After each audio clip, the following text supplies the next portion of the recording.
अस्सलाम वालेकुम, मैं हूँ शाहजेब खानजादा। इमरान खान धमकी सड़कों पर आने की दे रहे हैं, मगर साथ साथ हिकमत अमली पार्लियामेंट में जाने की भी बना रहे हैं। और साथ ही इस्लामाबाद में एक मुबैना वीडियो की खबरें काफ़ी अरसे से गर्दिश कर रही हैं। और इमरान खान अब एक के बाद एक जलसे में एक जाली वीडियो का बयानिया बना रहे हैं। वो मंजर आम पर नहीं आई है, मगर पहले से उसे जाली साबित करने की कोशिश कर रहे हैं कि वो डीप फेक टेक्नोलॉजी की मदद से बनाई गई है। और वीडियो को झूठा साबित करने के लिए अवाम के सामने डेमो एक बार फिर नवाज शरीफ, शहबाज शरीफ और मरियम नवाज की एडिटेड ऑडियो से दे रहे हैं। बात वीडियो की कर रहे हैं, दिखा एडिटेड ऑडियो रहे हैं और आज भी वही किया। हर किस्म की कोशिश कर रहे हैं कि किसी ना किसी तरह ये मुझे और मेरी पार्टी को किसी तरह पब्लिक की नजर में गंदा करें। और वो क्या कर रहे हैं? गंदी गंदी वीडियो तैयार कर रहे हैं। घर में बैठ के नई टेक्नोलॉजी के जरिए गंदी वीडियोस और फिर टेप्स लगा रहे हैं, ऑडियो टेप्स। मैं सिर्फ आपको दिखाना चाहता हूँ कि कितना आसान है ये गलत वीडियोस और टेप्स बनाना। आज की टेक्नोलॉजी के जरिए जरा दिखाएं।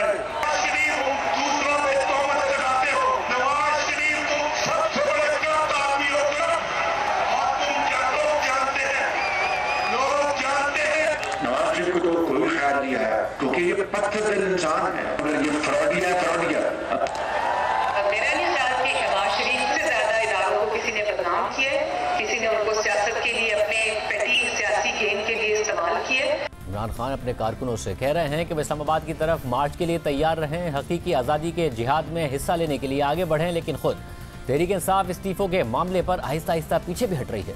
तहरीक इंसाफ के अरकान अदालत से कह रहे हैं कि उनके इस्तीफे मंजूर ना किए जाएं। खुद तहरीक इंसाफ के रहनुमा भी दबे दबे लफ्जों में असेंबली से बाहर आने के इमरान खान के फैसले को गलत करार दे रहे हैं। और अब सदर मुमलिकत डॉक्टर आरिफ अलवी ने भी कह दिया है कि जब तहरीक इंसाफ की हुकूमत हटाई गई तो इमरान खान फ्रस्ट्रेट हो गए थे। असेंबली में ना जाने का फैसला इमरान खान का ज़ाती था, मुझसे पूछते तो मुख्तलिफ मशवरा भी दे सकता था। इससे पहले 6 अक्टूबर को जियो न्यूज़ के प्रोग्राम कैपिटल टॉक में गुफ्तगू करते हुए तहरीक इंसाफ के रहनुमा हामिद खान ने कहा था कि इमरान खान का कौमी असेंबली से इस्तीफे देने का फैसला जज्बाती फैसला था, जो शायद किसी के मशवरे पर किया गया।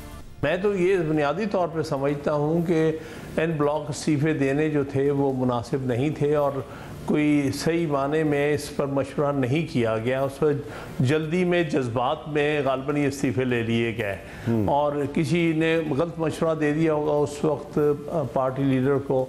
तो अब आपके ख्याल में ये अगर वापस चले जाएं तो ये मुनासिब होगा? मेरे नज़दीक कोई हर्ज नहीं होगा। जिन जिन भी हलकों से ये मेंबरान थे असेंबली के, उन हलकों में अवाम को ये हक हासिल है कि उनका मुंतखब नुमाइंदा जो है असेंबली में उनकी नुमाइंदगी करे। तहरीक इंसाफ बैक वक्त सड़कों पर भी आना चाहती है और असेंबली में भी वापस जाना चाहती है। इस हवाले से आज एक और बड़ी खबर आ गई है।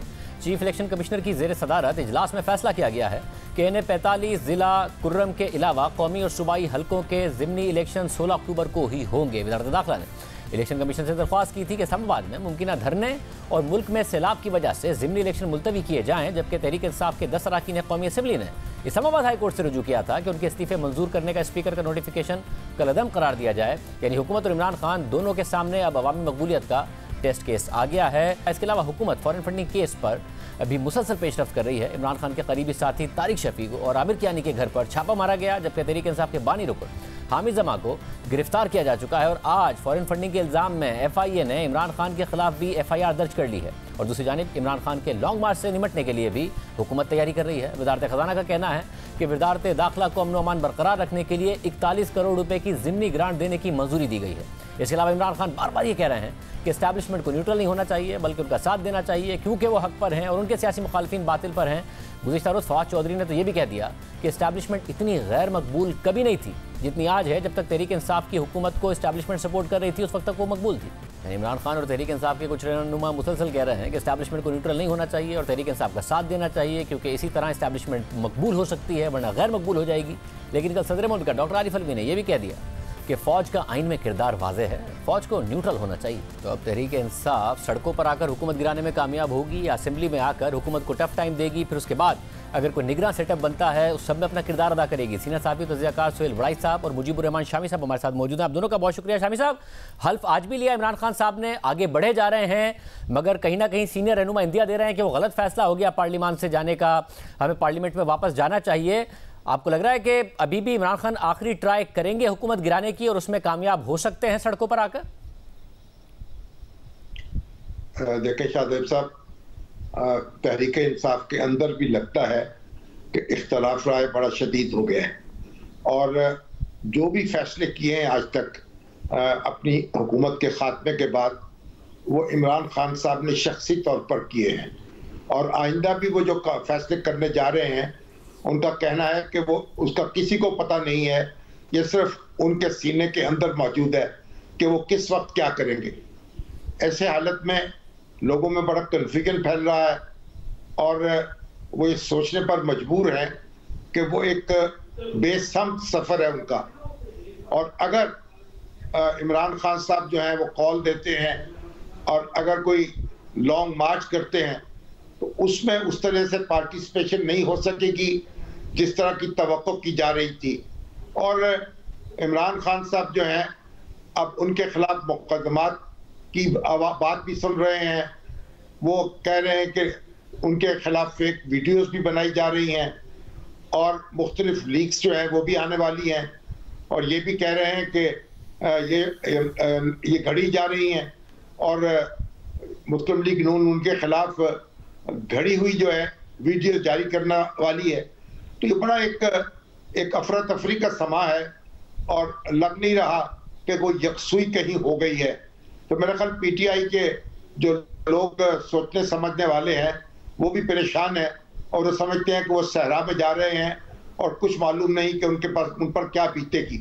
तो ऐसे में अब इमरान खान साहब का इम्तिहान है कि वो अपने आप को संभालते हैं, गौर करते हैं और फिर कोई इक़दाम करते हैं या बिना सोचे समझे जो है वो उस सफ़र पर रवाना हो जाते हैं जिसकी मंजिल का भी उनको पता नहीं है और जिसकी इब्तिदा की भी खबर नहीं है और इंतहा की भी खबर नहीं है। भाई साहब, आप क्या समझते हैं, क्या सूरत हाल है? इमरान खान सड़कों पर या तहरीक इंसाफ वापस पार्लियामेंट में और फिर अगला इलेक्शन अगस्त 2023 में, या फिर इमरान खान सड़कों पर आके गिरा पाएंगे हुकूमत? मेरा ये ख्याल है कि इमरान खान की स्ट्रेटजी ये है कि दोनों ऑप्शंस खुली रखें। उनके जो पार्टी के रहनुमा हैं वो इमरान से हट के ये कहते हैं कि हमें वापस पार्लियामेंट चले जाना चाहिए, लेकिन वो कहते हैं इसके लिए हमें आप इलेक्शन की तारीख़ दे दें, इलेक्शन का महीना दे दें तो हम वापस पार्लियामेंट आ जाएंगे और पार्लियामेंट आकर हम इलेक्टोरल रिफॉर्म्स पे बात करेंगे। तो ये ऑफ द रिकॉर्ड गुफ्तगू में वो सारे ये तस्लीम करते हैं कि ये हमसे गलती हो गई और हमें वापस आना चाहिए, लेकिन हमें रास्ता दिया जाए और रास्ता यही है कि कम से कम हमें इलेक्शन डेट दी जाए। दूसरी तरफ इमरान खान दबाव भी जारी रखना चाहते हैं, वो ये तासुर नहीं देना चाहते कि उनसे गलती हो गई और उनसे ये जो है इस्तीफ़ों वाली गलती हो गई। वो चाहते हैं कि मैं दबाव भी जारी रखूं और इस दबाव के दौरान अगर इलेक्शन की डेट मिले तो मैं वापस भी चला जाऊं। तो वो एक फेस सेविंग यूँ समझे कि उनको एक फेस सेविंग चाहिए और मेरा ख्याल है फेस सेविंग दे भी देनी चाहिए हुकूमत को और इन्हें वापस पार्लियामेंट में ले लेना चाहिए और ताकि इलेक्टोरल रिफॉर्म्स हों और अगले इलेक्शन की डेट की तरफ बढ़ा जाए। मगर वड़ाई साहब, ये जो बात है कि इस्टेब्लिशमेंट पर भी साथ दबाओ कि आप हमारे जब साथ थे तो बड़े मकबूल थे, अब आप बहुत गैर मकबूल हो गए हैं और ज़ाहिर है फिर इमरान खान कहते हैं न्यूट्रल मत रहो, मेरे साथ आकर खड़े हो जाओ। ये मौजूदा आर्मी चीफ पर दबाव डाल रहे हैं या अब ये समझ में आ गया है कि मौजूदा आर्मी चीफ तो अपनी मुद्दत पूरी करके चले जाएंगे, नए आर्मी चीफ के आने से पहले ही उन पर दबाव डाल रहे हैं? और किस हद तक दुरुस्त है कि इस्टेब्लिशमेंट जब तक तहरीक इंसाफ के साथ खड़ी थी तो मकबूल है, अब गैर मकबूल है? मेरा नहीं ख्याल, पहले भी जब पीटीआई को वो सपोर्ट कर रहे थे तब भी गैर मकबूल थे और अब भी कोई उन्हें मकबूलियत नहीं मिली। मेरा ख्याल है कि इस्टेब्लिशमेंट का तो रोज़ बरोज़ जो उनका रोल है उस पर तनकीद ही बढ़ रही है।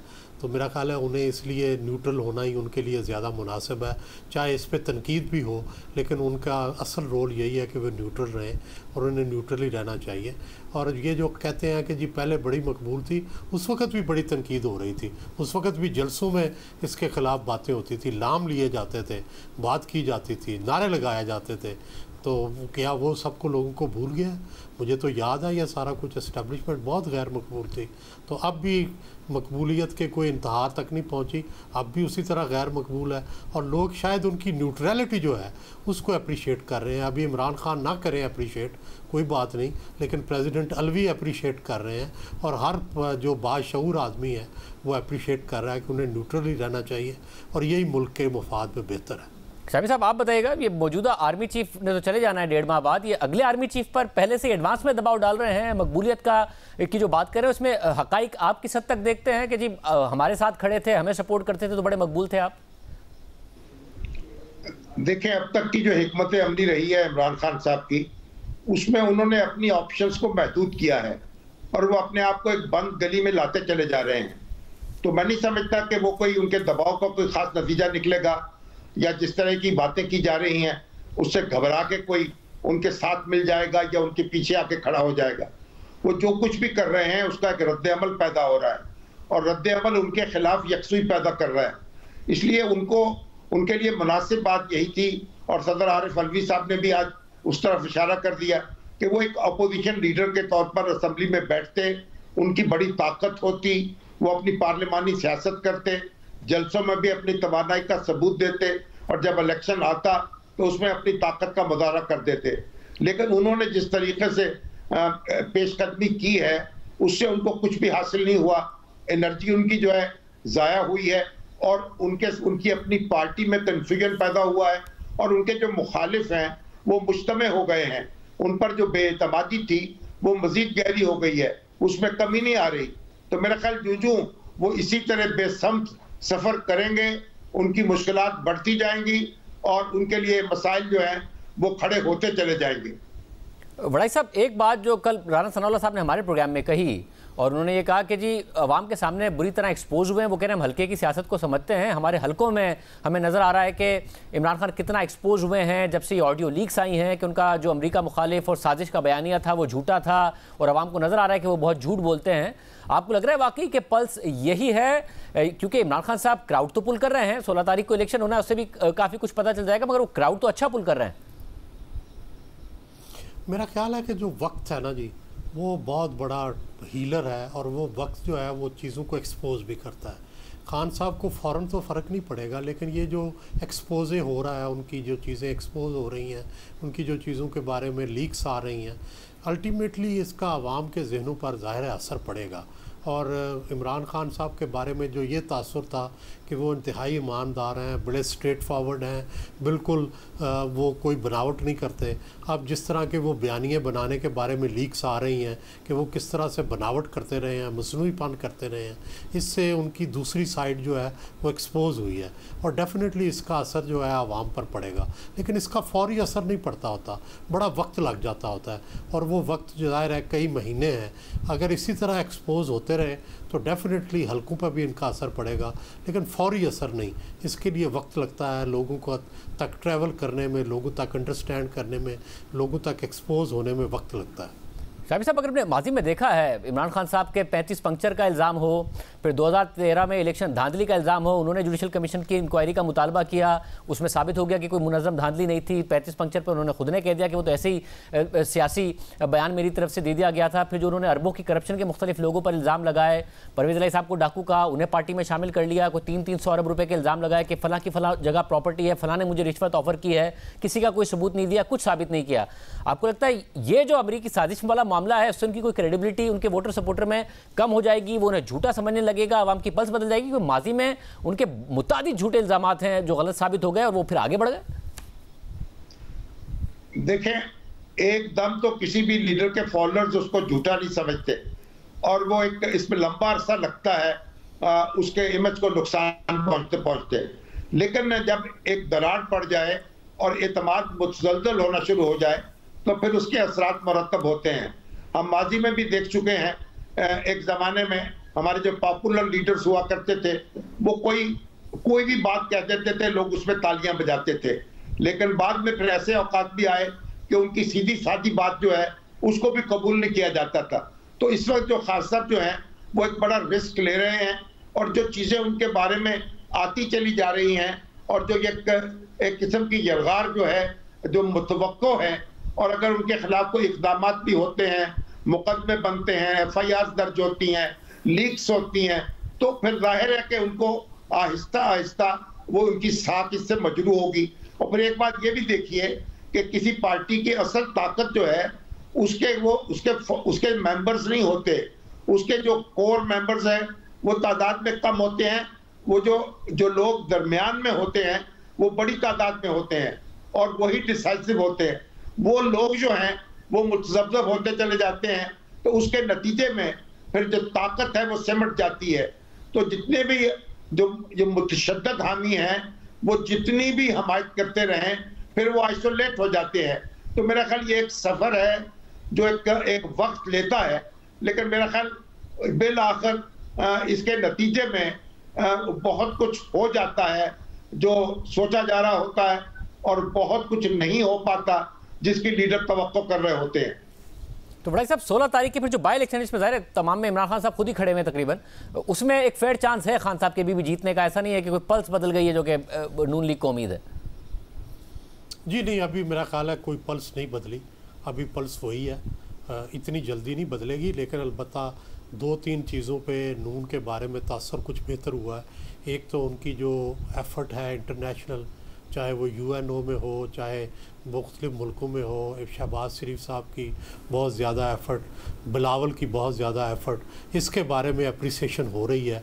और जो इसी तरह इकानमी है इसमें जिस तरह से डार साहब ने आके डॉलर के रेट को कंट्रोल किया है, तो मेरा ख्याल है फ़ौरन तो इसका ज़ाहिर है असर नहीं पड़ेगा, लेकिन इसकी अप्रिसिएशन शुरू हो गई है। मैं कॉलमों के अंदर, मैं मुख्तलिफ महफ़िलों के अंदर इस पर पॉजिटिव रद्द-ए-अमल जो है वो देख रहा हूँ। तो इससे लगता है कि वो जो फ़ज़ा एक तरफ़ा तौर पर हुकूमत के ख़िलाफ़ थी उसमें तब्दीली आई है। दोनों का बहुत शुक्रिया। सीनियर सहाफ़ी तज़किया सुहेल बड़ाई साहब और शामी साहब की आपने राय सुनी। दूसरी तरफ इमरान खान साहब का जो बैरूनी साजिश का बयानिया है उसके ऊपर एक के बाद एक ज़ख़म लग रहा है और इस दफ़ा ज़ख़म लगाया है सदर पाकिस्तान डॉक्टर आरिफ अलवी ने। तफ़सीलात आप सामने रखेंगे ब्रेक के बाद।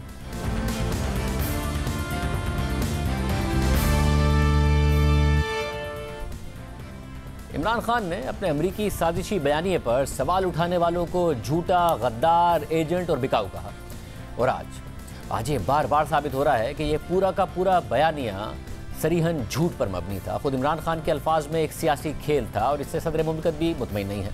आज उनका दावा है कि उनका बयान सियाक़ व सबाक़ से हटकर पेश किया गया। सदर मुमलिकत खुद कायल नहीं है कि इमरान खान का अमरीकी साजिश के तहत अपनी हुकूमत गिराने का बयानिया ठीक है और सुप्रीम कोर्ट से तहकीकात की बात कर रहे हैं। मगर इमरान खान जब खुद वज़ीर आज़म थे तो उन्होंने सुप्रीम कोर्ट से तहकीकात का मुतालबा नहीं किया था।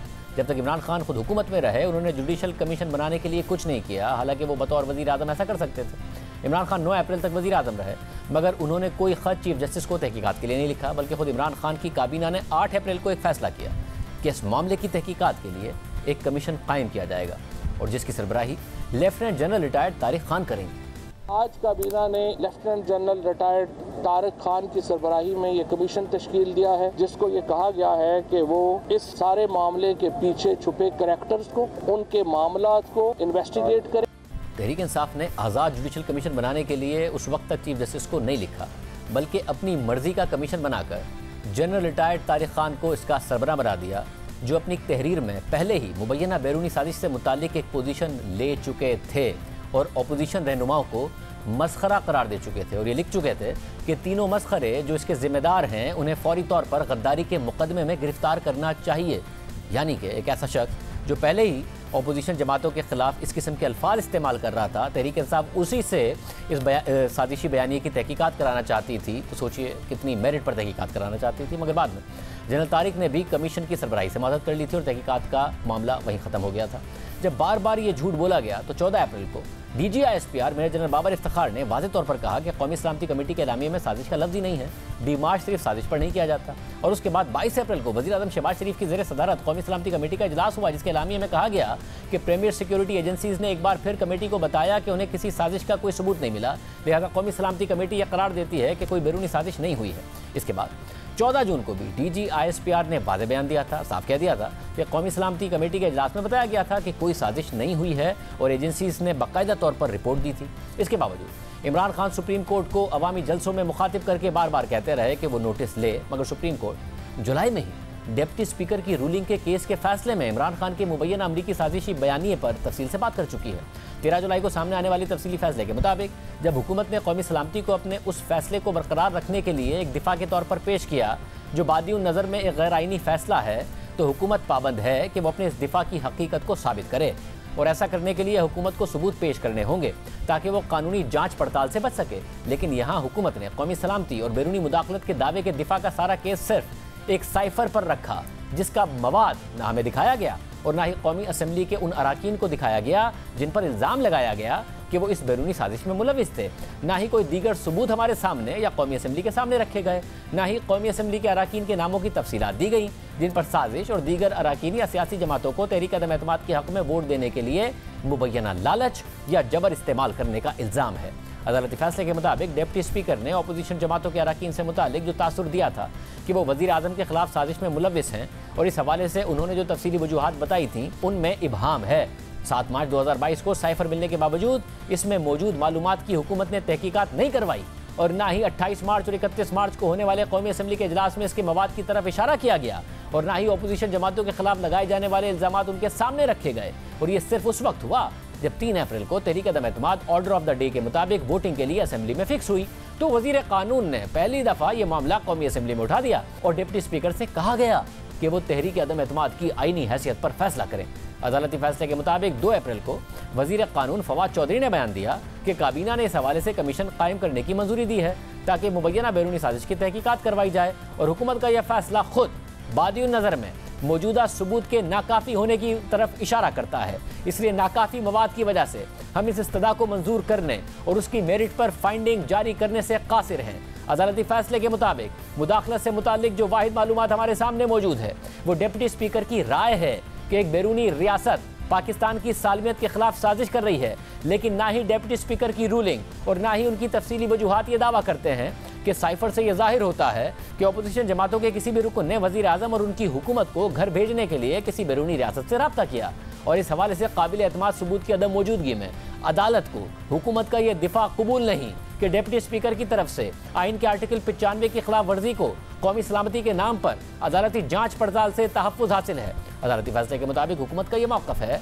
कि अदालत कौमी सलामती के दिफा और पाकिस्तान की सालमियत की खिलाफ वर्जी के इल्ज़ामात का खुद नोटिस ले, इसकी कोई नज़ीर मौजूद नहीं है और सबूतों की अदम मौजूदगी में अदालत के पास इंक्वायरी के आगाज़ का दायरा कार ही नहीं है। और जहाँ तक स्पीकर की तरफ से तहरीक अदम एतमाद को मुस्तरद करने का मामला है तो ना ही आइन और ना कौमी असम्बली के रूल्स स्पीकर या डिप्टी स्पीकर को ये अख्तियारात देते हैं कि वो तहरीक अदम एतमाद को नाकाबिल समात करार देकर एक रूलिंग के जरिए मुस्तरद कर दें।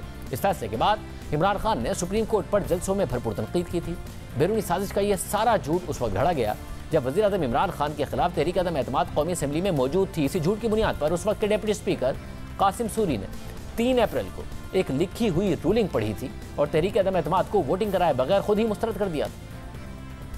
वज़ीर आज़म पाकिस्तान के खिलाफ अपोजिशन ने अदम एतमाद की तारीख 8 मार्च 2022 को पेश की थी। अदम एतमाद की तारीख आइन, कानून और रूल्स के मुताबिक होना जरूरी है। किसी गैर मुल्की ताकत को यह हक नहीं कि वो साजिश के तहत पाकिस्तान के अवाम की मुंतखब हुकूमत को गिराए।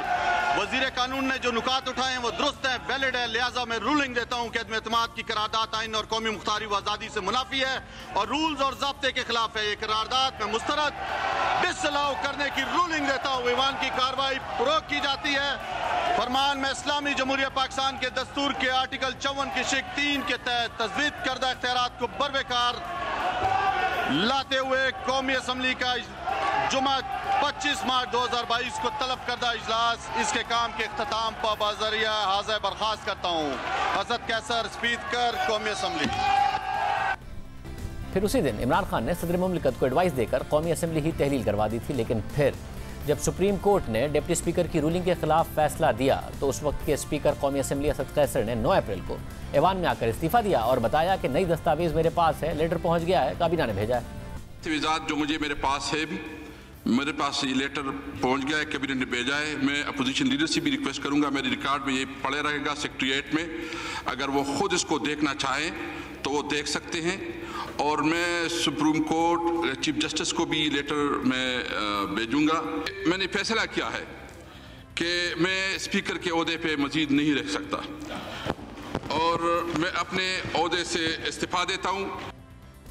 इससे सवाल पैदा हुआ कि अगर स्पीकर ने ख़त ही बाद में देखा था तो डिप्टी स्पीकर ने रूलिंग पहले यानी 3 अप्रैल को कैसे दी थी, क्योंकि कासिम सूरी ने यह ख़त 9 अप्रैल को स्पीकर असद कैसर के इस्तीफे के बाद देखा था और 12 अप्रैल को यह बात उन्होंने खुद बताई थी। और ऑडियो लीक से ये बात सामने आई कि दरअसल साइफर तो किसी ने भी देखा नहीं था।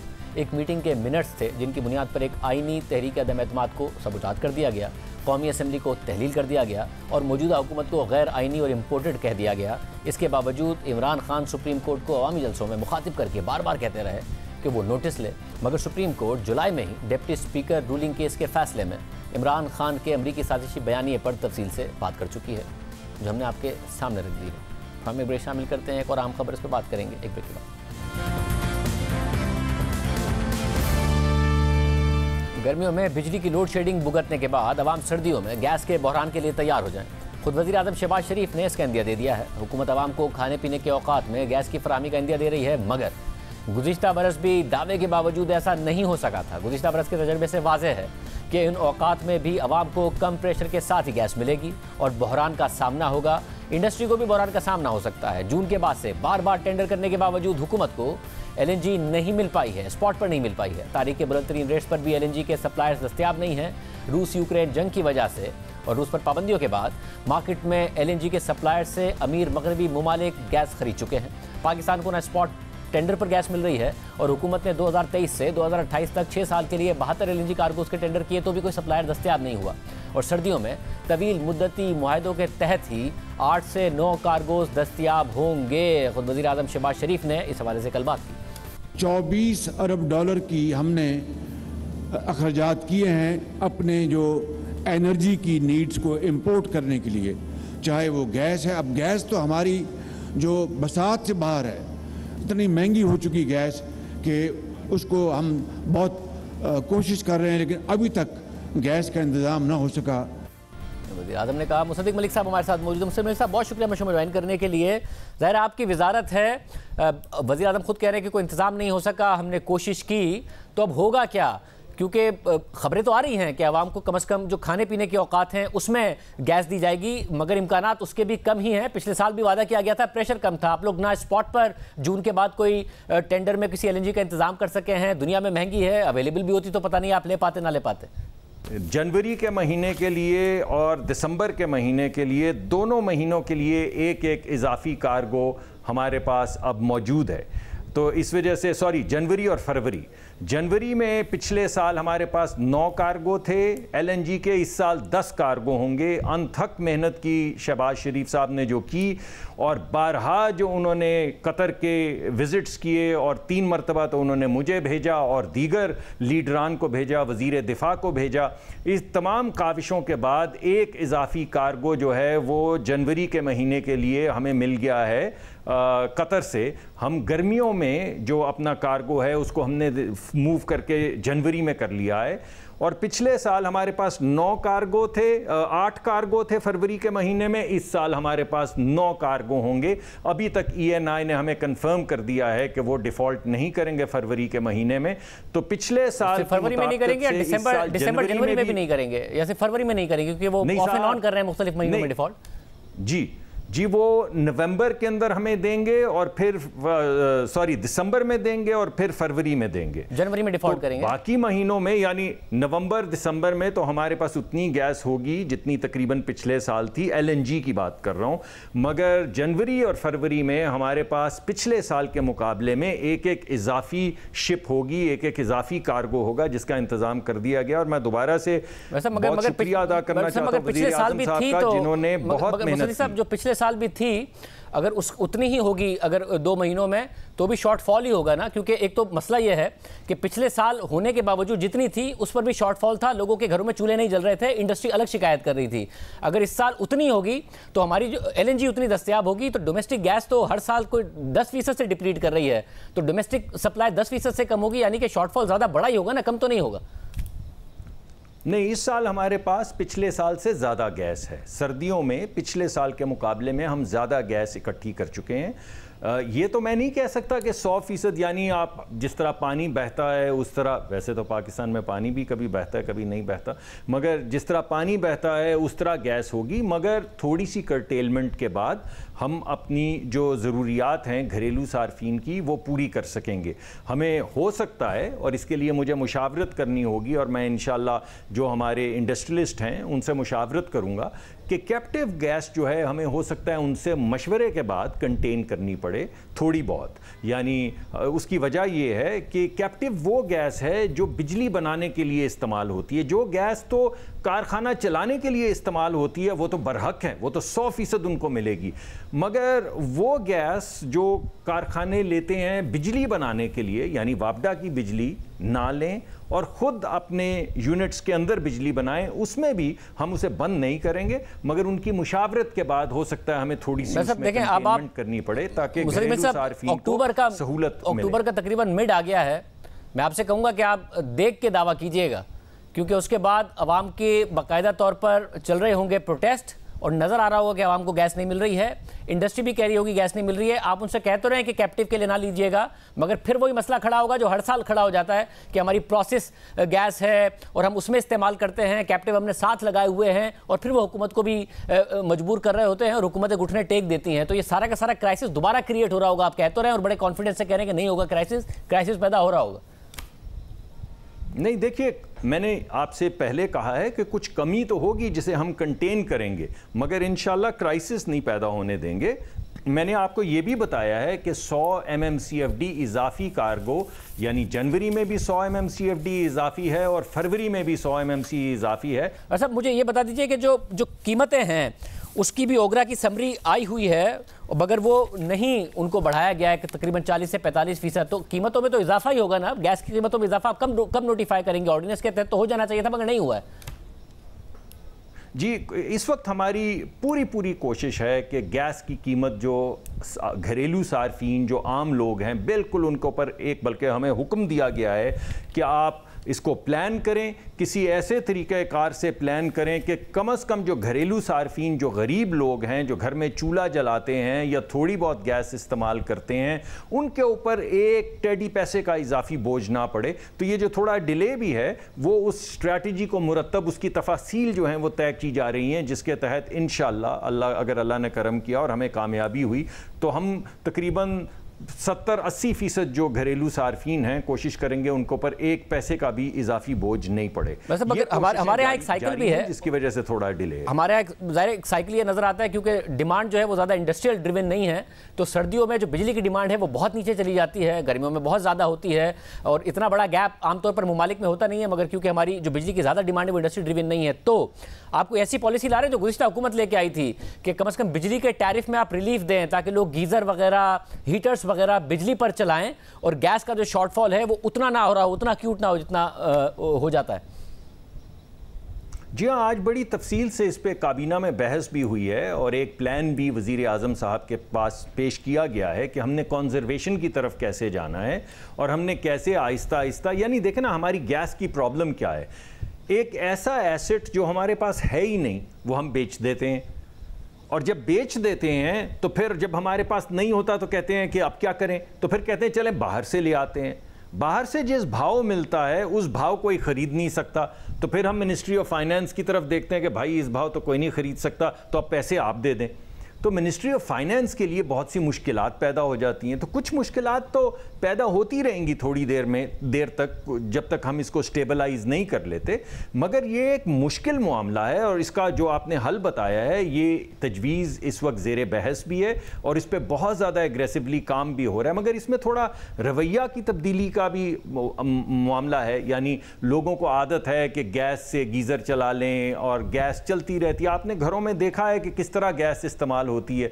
तो अब एक ऐसी चीज़ जो हमारे मुल्क में हमारी अपनी पैदावार जिसमें कम हो रही है, आहिस्ता आहिस्ता हमें उसके लिए रवैयों की तब्दीली की भी ज़रूरत है और उसके लिए भी एक प्रोग्राम मुरतब किया जा रहा है और इंसेंटिव्स का भी एक प्रोग्राम मुरतब किया जा रहा है। वज़ीर आज़म साहब ने यह भी हिदायत दी है कि कोई तरीक़ाकार ढूंढें कि अगर आप ये चाहते हैं कि ये बिजली जो है इसके ऊपर ये तमाम चीज़ें शिफ्ट हो जाएं, तो बिजली की कीमत के अंदर भी घटाव की तरफ जाने की कोई स्ट्रैटेजी लेकर आइए। तो इन तमाम चीज़ों पे इस वक्त यकसुई से काम हो रहा है। बहुत शुक्रिया मुसद्दिक़ मलिक साहब की गुफ्तगू आपने सुनी। देखते हैं कि कब तक ये बहरान कम होता है जैसा कि हुकूमत दावा कर रही है।